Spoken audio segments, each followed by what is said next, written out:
झाड़ू लगाते समय, पोछा लगाते समय, लीपते समय, चौक पूरते समय, अपने शरीर को सजाते समय मधुर मधुर भगवान का नाम स्मरण करें।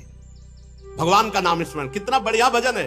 सोहनी लगा रहे, पोछा लगा रहे, जो भी कार्य कर रहे हैं भगवान का नाम जप करते हुए कर रहे हैं, इसी से भगवत प्राप्ति हो जाएगी। गृहस्थ में भी गोपी जनों ने कोई सन्यास नहीं लिया था बाहर से, लेकिन बड़े बड़े सन्यासी गोपियों की चरण धूलि की याचना करते। जब परमहंस सुखदेव जी महाराज गा रहे हैं उनके जस का, जब उद्धव जी जैसे परम ज्ञानी उनकी चरण रज की आकांक्षा कर रहे तो औरों की क्या। बृहस्पति शिष्य परम ज्ञानी महात्मा भगवान श्री कृष्ण के अभिन्न स्वरूप उद्धव जी याचना करते हैं कि वृंदावन की गोपियों की चरण रज हमारे माथे पे लगे। क्यों? क्योंकि हर समय लीपते बुहारते हर समय भगवान का स्मरण कर रही, भगवान की मंगल लीलाओं का स्मरण कर रही है। जो गृहस्थ में रहते हुए पति पत्नी विनम्र, झगड़ा नहीं, इसीलिए बड़ा संकट में है गृहस्थ धर्म और विरक्त धर्म दोनों।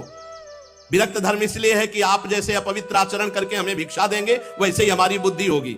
अगर अधर्म आचरण करके दोगे तो हमारी बुद्धि भ्रष्ट हो जाएगी। अधर्म आचरण क्यों? अन्न खा रहे हैं, जैसा खाए अन्न वैसा बने मन। अगर आप धर्म से कमा कर एक रोटी हमें देंगे, वो जब हम खाएंगे तो हमारी बुद्धि भजन करेगी। और गृहस्थ धर्म में जब तक पवित्रता नहीं है तब तक सब बेकार है। देखो, ना मन पवित्र, ना तन पवित्र, ना विचार पवित्र, तो क्या गृहस्थ धर्म?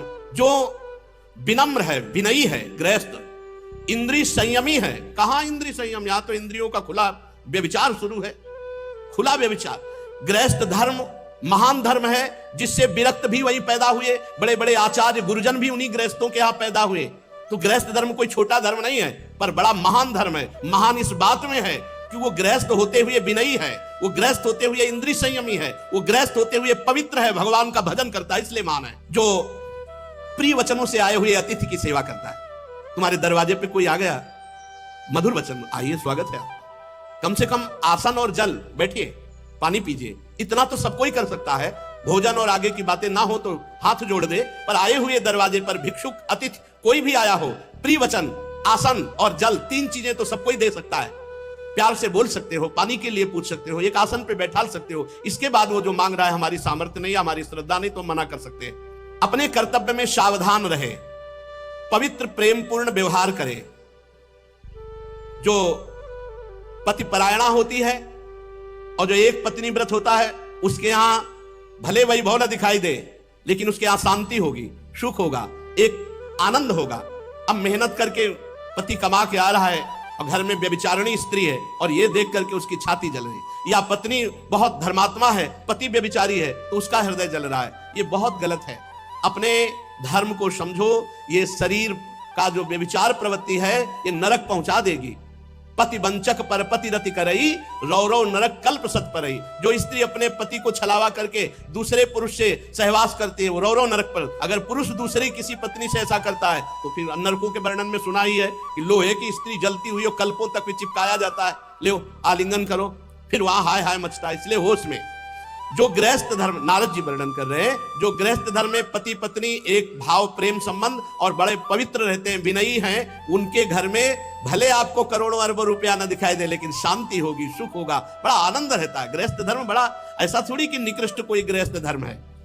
युधिष्ठिर जी जो चोरी नहीं करते और जो पाप कर्म नहीं करते, वो अपने आप शांति और सुख को प्राप्त होते हैं।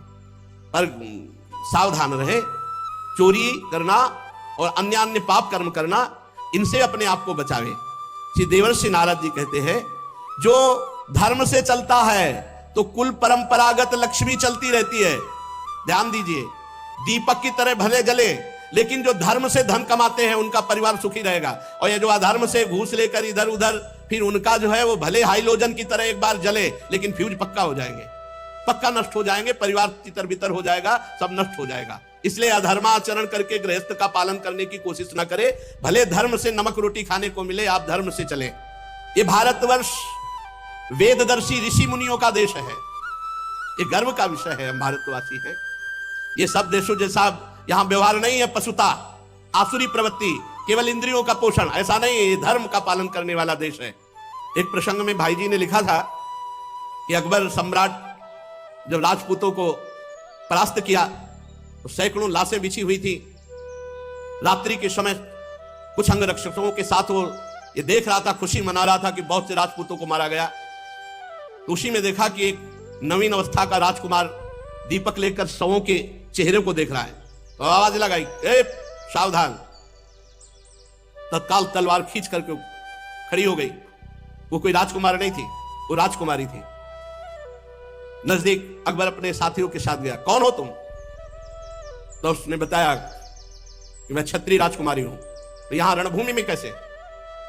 तो उनका मेरे ब्याह का अमुक राजकुमार से संबंध निश्चित हो चुका था और वो रणभूमि में मारा गया, तो मैं उसे देख रही हूं कि उसका शव मिल जाए तो मैं सती हो जाऊं। उनका ब्याह तय हुआ था।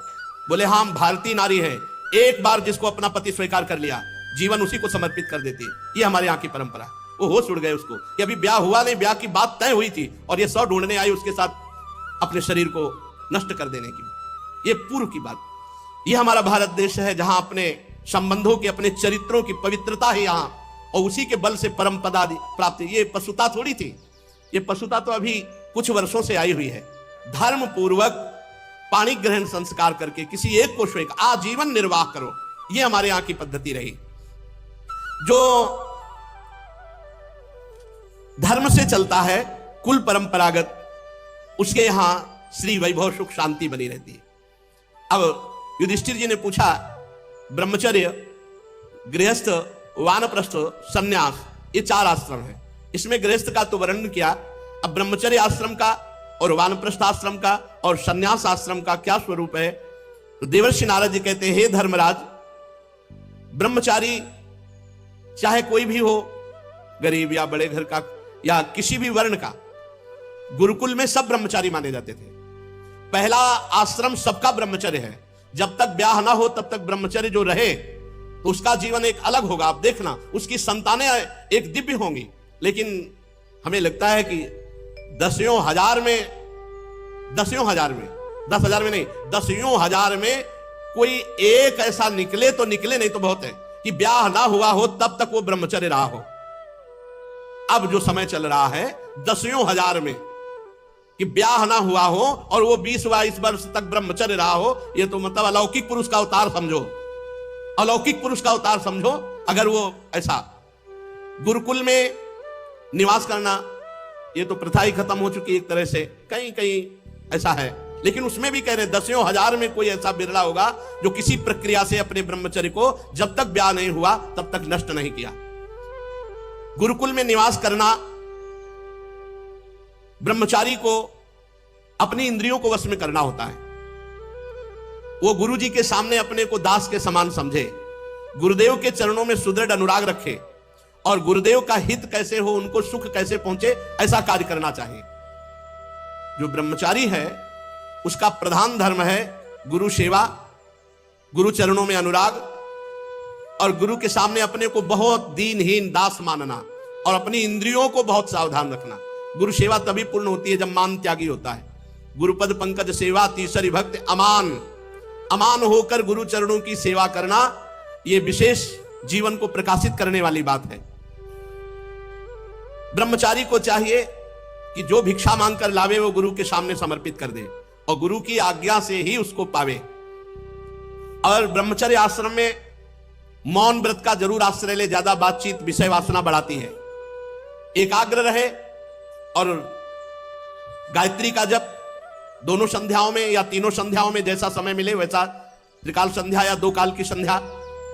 और गुरु जी जब बुलावे तो क्षुद्र दास की तरह हाथ जोड़कर उनके सामने अनुशासन में रहे और गुरु के द्वारा पढ़ाए हुए शास्त्रों का एकांत में चिंतन करे, मनन करे, स्वाध्याय करे। जब गुरुदेव आवे तो हाथ जोड़कर खड़ा हो जाए, फिर उनके चरणों में सिर टेक कर प्रणाम करे, फिर हाथ जोड़कर बैठ जाए और जो उपदेश करे फिर उसे बड़े ध्यान से सुने। ब्रह्मचारी को चाहिए मेखला, मृगचर्म, वस्त्र, जटाजूट, दंड, कमंडल, यज्ञोपवीत और कुशा ये हर समय धारण करे। ये अपने लोग भगवत कृपा से मृगचर्म हटा करके और सब धारण किए। मेखला भी धारण थी मूंज की और वस्त्र श्वेत और जटाएं भी थी और दंड पलाश का और कमंडल और यज्ञोपवीत और कुशा चोटी पे और 108 कुशा की मुट्ठा और गायत्री अनुष्ठान। सायंकाल 24 घंटे में एक बार भिक्षा करे ब्रह्मचारी। 24 घंटे में ब्रह्मचारी को एक बार सायंकाल भोजन पाने के लिए